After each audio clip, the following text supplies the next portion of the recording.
Welcome, stranger. Name's Halleck, and it's a pleasure meeting you. I run this little shop. Got enough supplies here to keep you alive and fighting. Rage, at its core, is a first-person shooter. These other elements like racing and vehicle combat, they're additive to the experience. But it's important not to get confused by really what we do. We're id, we make first-person games. You know, when you pick up the shotgun and you shoot a bad guy, you know what to expect.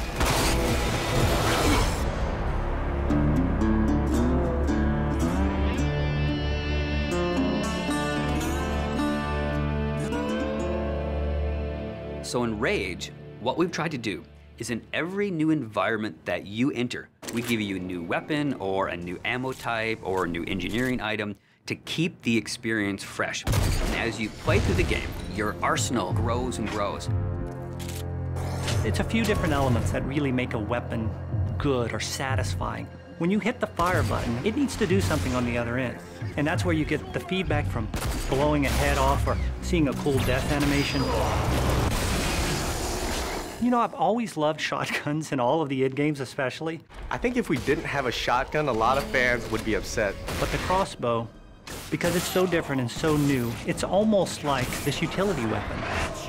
My favorite weapon in Rage is the wing stick. Let me guess. You want to know how to throw a wing stick. The wing stick is an offhand, instant throw weapon.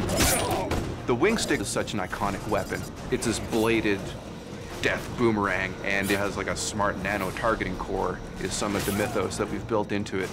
And if you time it right, you can chop the heads off of mutants with it.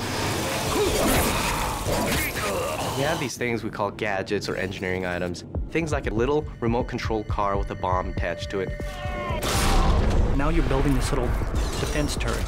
If you have the parts and you have the plans to build it, you can build these anywhere in the world.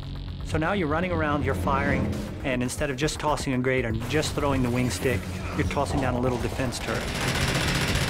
And we have other more complex engineering items as you progress through the game, things like sentry bots that are automated robots that shoot all your enemies for you. If you utilize some of the other gadgetry items, you can make it a thinking man's game. But it doesn't stray too far from our core mechanics. It's one button. It all follows the same principle.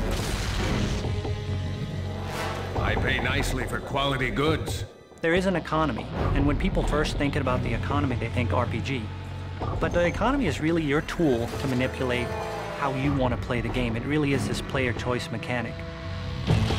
So you're picking up this cash and these other cool items, then you sell it and you pick which ammos you want to buy.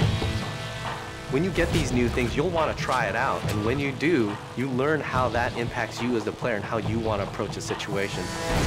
But at every step of the way, we never want the inventory to get in the way. It's there for a reason, it always has a purpose, but we still want to stay true to that kind of action.